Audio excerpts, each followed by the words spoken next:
Hey, it's Steph. Thanks for watching today's video.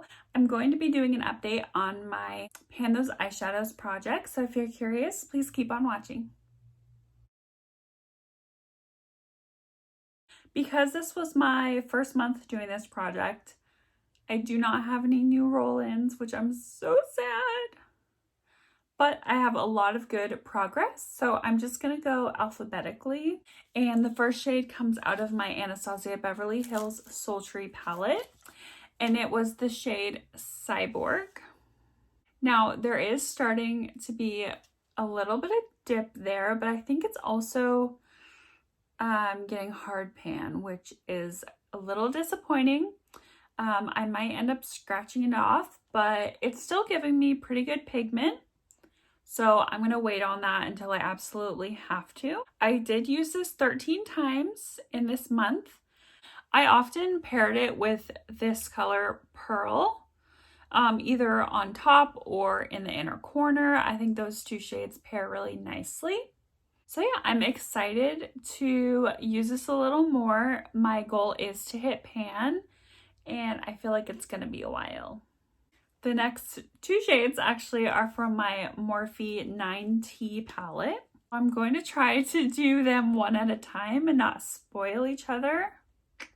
So, the first shade was this one. It was the number one shade in that palette, and it's really hard to do this, but you can see that little bump in there? I don't know what that is. I used this shade 20 times as kind of just to set my eyeshadow primer. I'm hoping to hit pan in it next month, but I don't know how deep these pans are.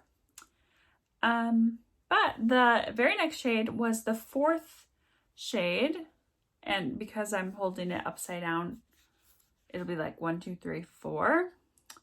And there is quite a big dip in this guy. So you can kind of see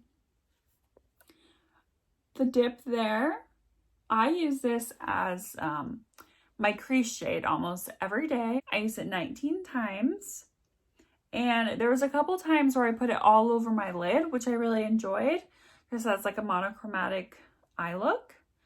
But yeah, that dip is pretty deep and I still haven't hit pan. So hopefully I'll hit pan next month. I was getting ready this morning and I actually hit pan on this fourth shade. I was so excited.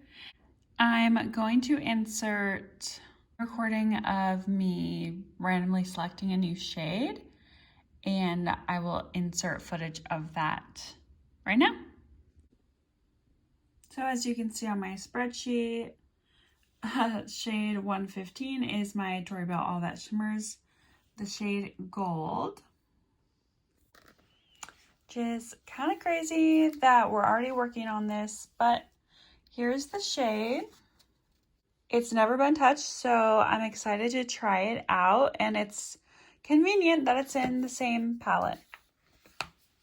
The next shade is from my Tory Bell All That Shimmers palette, and this is the shade that I used the least, and I expected to, so my goal was not to hit pan, but it was to use it 20 times. So it's this bottom middle shade called Pewter. And you can see some disturbance, but there's not really a huge dip. There's a little bit of movement. I think I will get a lot more use out of this now that it's October. I can just be a little more comfortable doing like dark, smoky, like spooky looks, you know, spooky season. Is that annoying? It's kind of annoying. October. And the fifth shadow is from my Tory Bell Stark Naked. My goal is to hit pan. And it's this shade right here. There's definitely quite a dip. And I love this shade for just all over my lid. I am wearing it today. Just a very light wash of it. I didn't pack it on or anything. But yeah, I really enjoy this color for fall. It's, again, great for every day. And it pairs so beautifully with that transition shade from my Morphe 9T palette. I used this 15 times, and again, I do not know how deep these pans are, so I'm so curious how long it will take me, but I am happy to be using this shade because I just think it's so beautiful. Here is a reminder of the color story of this month. This is from my ABH Sultry palette, the color Cyborg. This is from my Morphe 9T palette, the first and the fourth shade. This is from my Tori Bell All That Shimmers palette, the shade Pewter. And this is from my Tori Bell Stark Naked palette, the shade Rosy Glow. That is it for my quick update. I know it wasn't too exciting. Hopefully, I'm just ramping up for a really good update next month. If you enjoyed this video, please give it a thumbs up. If you're curious to see how long it takes me to pan these eyeshadows, be sure to subscribe to my channel. So I see you in the next update.